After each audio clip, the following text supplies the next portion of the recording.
बिस्मिल्लाहिर्रहमानिर्रहीम। मैं हूं डॉक्टर मोहम्मद कासिम और सोशल टेक की एक नई एपिसोड के साथ आपकी खिदमत में हाज़िर हूं। जिस तरह हमने पिछली 1-2 एपिसोड्स में हमने गिस्बन शहर के मतलब बात की, तो अभी मैं आपको गिस्बन की जो है वो पोर्ट और उसके साथ जो ये बहुत ही हिस्टोरिकल जगह है। बेसिकली जो थोड़ी सी न्यूजीलैंड के बारे में हिस्ट्री जानते हैं कॉलोनिज़म की, कि यहाँ जो है बरतानिया किस तरह जो ब्रिटिश हैं वो यहाँ पहुँचे और उनकी कैसे उन्होंने इस इलाके पर जो है अपनी हुकूमत कायम की। तो बेसिकली ये है कि यहाँ जो न्यूजीलैंड है, यहाँ एक मकामी लोग रहते थे जिनको इंडिजिनियस पीपल अभी भी कहा जाता है, और वो माओरी लोग थे, ठीक है, जो इस ज़मीन के ओरिजिनल मालिक हैं। तो ब्रिटिश जो हैं वो बाहर से आए और उन्होंने वो किया। तो बेसिकली ये वो पॉइंट था कि जिस पर सबसे पहले जो ब्रिटिश आर्मी के कैप्टन कुक हैं, वो उसका फ़र्स्ट इंटरेक्शन हुआ माओरीज़ के साथ, ठीक है, जो इंडिजिनियस लोग थे। तो ये अभी भी जो है उस टाइम से लेकर आज तक ये एक पोर्ट बनी हुई है, ठीक है। ये भी अभी आप देख सकते हैं कि इसके ऊपर ये मेरे ख़्याल में सिंगापुर जा रहा है ये पोर्ट। अगर अब मैं आपको इसका झंडा दिखा सकूं यहाँ पर, तो ये सिंगापुर का इसके ऊपर फ्लैग है। ये शिप सिंगापुर जा रही है क्योंकि चाइना जो है वो न्यूजीलैंड से बहुत ज़्यादा फॉरेस्ट्री यानी जो टिम्बर्स हैं वो लेकर जाता है। तो यहाँ मोस्टली जितनी भी शिप्स आती हैं, बल्कि इसके ऊपर आपको चाइनीज़ लिखी हुई नज़र भी आ जाएगी। तो ये ज़्यादातर चाइना जो है यहाँ से टिम्बर्स जो है वो लेकर जा रहा है। तो ये वो पॉइंट था जहाँ पर जो है वो फर्स्ट जो है कैप्टन कुक का इंटरेक्शन हुई थी माओरीज़ के साथ। और मैं पिछली एपिसोड में आपको बेसिकली बता रहा था कि वो जो दरिया आ रहा है वो इस तरह ये समुंदर से कनेक्टेड है, क्योंकि अब भी जो है वो टाइडल्स वेव्स अप हैं, यानी जो मध्य जज़र में आप कहते हैं कि अभी लहरें ऊपर उठी हुई हैं। तो यहाँ ये पानी बहुत ऊपर आया हुआ है और यहाँ लोग फ़िशिंग करते हैं। बेसिकली न्यूजीलैंड में फ़िशिंग के भी बाकायदा असूल हैं कि अगर आपने दरिया के अंदर फ़िशिंग करनी है तो उसके लिए आपके पास लाइसेंस होना चाहिए, लेकिन समुंदर में आपने फ़िशिंग करनी है तो वो आपको अलाउ होती है। और उसमें भी जब आप फ़िशिंग कर रहे होते हैं तो उसकी भी बोर्ड लगा होता है कि एक ख़ास साइज़ की फ़िश जो है वो सिर्फ आप पकड़ने के बाद अपने साथ लेकर जा सकते हैं, वरना नहीं। तो ये बेसिकली इसलिए यहाँ ये कैप्टन कुक का एक मुजस्मा भी लगा हुआ है, और उसकी याद में कि वो जो है जब यहाँ आकर उसने पहली इंटरेक्शन की थी। ये कह रहे हैं तकरीबन जी 1768 से 1771 इस टाइम जो है वो यहाँ आया, और इसकी जो है ना यहाँ फ़ाइट हुई लोकल लोगों के साथ, और यहाँ से उनकी हुई। तो ये देख सकते हैं कि बहुत ही वैसी प्यारा और ख़ूबसूरत मंज़र है यहाँ इस शिप का और इस बीच का। तो ये आप देख सकते हैं कि डिफरेंट लोग जो हैं यहाँ फ़िशिंग कर रहे हैं, और वीकेंड्स पर बड़ी अच्छी एक्टिविटी होती है यहाँ।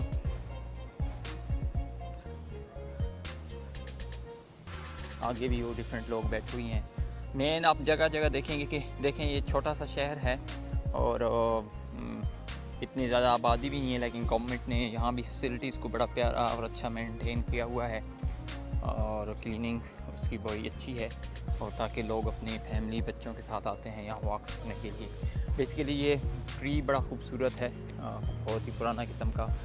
पाकिस्तान में तो जितनी पुराने ट्रीज़ हैं, एक तो जब से ये हाउसिंग कॉलोनीज़ बनना शुरू हुई हैं तो काटे जा रहे हैं। हमारा जो गांव है उसमें खट शरीफ बेसिकली, तो वहाँ भी दरिया के किनारे इस तरह के बोर्ड के बड़े खूबसूरत दरख्त लगे हुए हैं जिनमें बैठकर मज़ा आता है।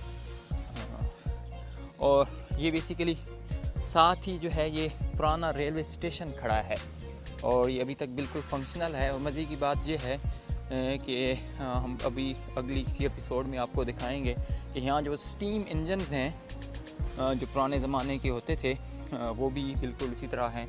और मज़े की बात यह है कि क्योंकि ये भी ब्रिटिश ने बनाए हैं, जिस तरह पाकिस्तान में रेलवे जितनी भी है वो ब्रिटिश ने बनाई है, तो इनके जो स्टेशंस हैं वो मैं अब थोड़ा सा वापसी पर उधर उसको कवर करूँगा, वो भी बिल्कुल उसी तर्ज पर बने हुए हैं जिस तरह पाकिस्तान में बने हैं। क्योंकि मैंने पहले भी पिछली किसी एपिसोड में ज़िक्र किया था कि ब्रिटिश ने एक ही स्ट्रक्चर बनाकर लाया और दुनिया में जहाँ भी गए उसको इम्प्लीमेंट करते गए, और उनकी जितनी भी आप कह लें कि कॉलोनाइजेशन वगैरह थी, उसमें रेलवे उनकी बहुत ज़्यादा इम्पोर्टेंट थी। और दूसरी ये पोर्ट्स, तो इन्होंने हर शहर के साथ एक अच्छी पोर्ट्स बनाई और फिर जो है रेलवेज़ बनाई, जिससे उन्होंने मुख्तलिफ दुनिया के मुल्कों से जितने भी मिनरल्स और मदनियात थी उनको सर्च किया और सारा कुछ दुनिया से हर तरफ से कीमती चीज़ें लेकर बरतानिया पहुँचाईं, तो जिससे उनकी सारा कुछ होता था। तो ये बेसिकली जी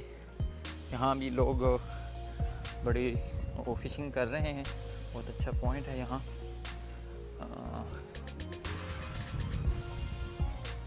और ये क्योंकि गिस्बन जो है अभी भी इंडिजिनियस पीपल इसके अंदर ज़्यादा रहते हैं, ख़ासकर ये जो आपको एक माउंटेन में आपको दिखाऊंगा, इस माउंटेन से लेकर अगले उस कोर्ट तक बेसिकली वो जो है वो सारा ईस्ट कोस्ट होता है, जिसको माओरी इलाका कहा जाता है।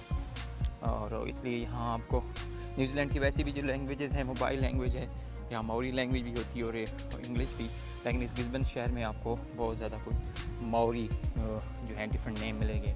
जिस तरह अभी ये ऊपर माओरी लिखी हुई है और यहाँ उसकी भी डिफरेंट वो इंग्लिश है।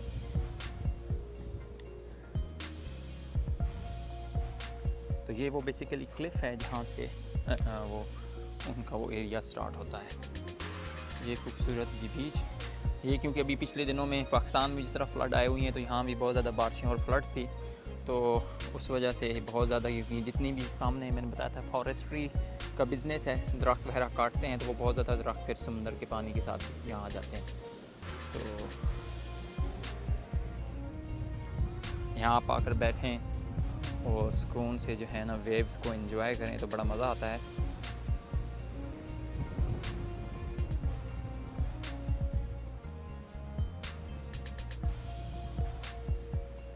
और अभी क्योंकि थोड़ी सी ठंड है तो यहाँ कम यानी आपको लोग नहाते हुए नज़र आ रहे हैं, वरना यहाँ काफ़ी रश होता है और जब समर का टाइम होता है। और बेसिकली जो गिस्बन है वैसे भी ये सनी वेदर की वजह से बड़ा मशहूर है न्यूजीलैंड में टूरिज़म के लिए, इसलिए इसके ये साथ साथ जो हैं होटल्स बने हुए हैं। यहाँ आप फैमिलीज़ के साथ आकर लोग रहते हैं और ग्लैम्पिंग और कैंपिंग दोनों होती है। यहाँ जो एक तो आप आए हैं फैमिली के साथ नहीं, छोटी किसी गाड़ी में और होटल में रहते हैं यहाँ लोग, और साथ ये इस तरह की वैन्स हैं और कैंपिंग है। ये पूरा जो एरिया है यहाँ आप जो है बाकायदा ये इलेक्ट्रिसिटी के स्विच लगे होते हैं, लोग गाड़ियाँ लेकर आते हैं और जो है ना आप अपना प्लग लगाएं, जिस तरह वो आपकी गाड़ी खड़ी हुई है और आप उसमें आपको इलेक्ट्रिसिटी और सारी चीज़ें मिलती हैं और आप फैमिली के साथ बैठकर एंजॉय करते हैं। तो इसकी फ़ीस होती है अपनी, आपको 1 दिन की 2 दिन की बुकिंग करनी पड़ती है स्लॉट की। ये बिल्कुल फैमिली बैठी हुई है, तो ये आपको समर के टाइम में तो ये बिल्कुल फुल होता है, यहाँ जगह बिल्कुल नहीं होती। अभी क्योंकि रेनी सीज़न था, आज तो ऐसे बहुत अच्छा वेदर है, हम भी इसलिए बाहर निकले हैं। तो ये वो चीज़ें हैं।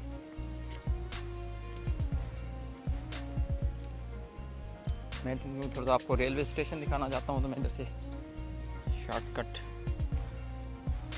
लेकर जाना चाहूँगा कि मैंने गाड़ी अपनी वहाँ पार्क की है पार्किंग में।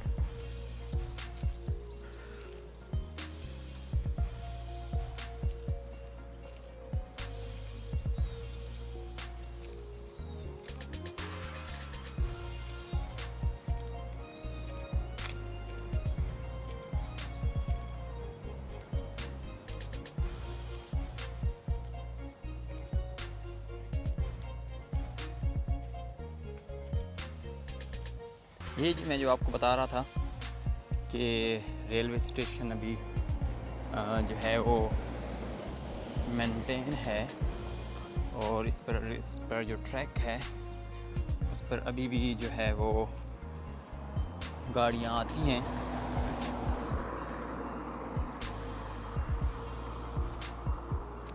ये रोड क्रॉस करके मैं आपको दिखाता हूँ जी कि ये इनकी रेलवेज़ का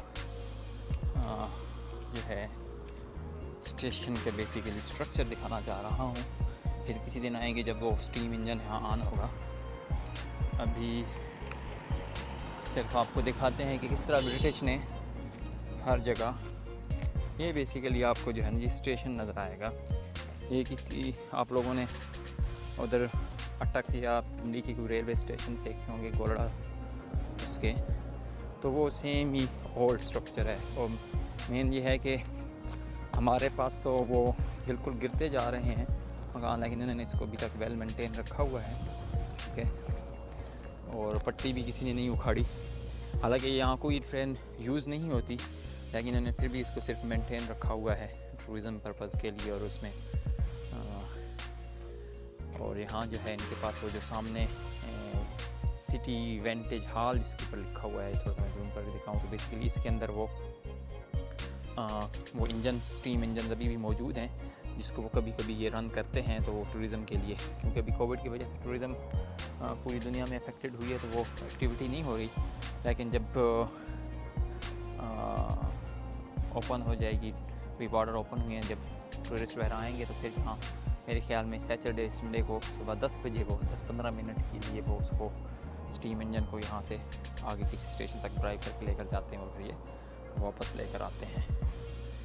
तो ये है जी स्टेशन मार्केट, और इसमें उसी तरह का वो स्टेशन मास्टर टिकटिंग की चीज़ें हैं जिस तरह पाकिस्तान के डिफरेंट जो पुराने रेलवे स्टेशन हैं उनके अंदर मौजूद हैं। तो इजाज़त दीजिए जी, अगली एपिसोड तक मिलते हैं।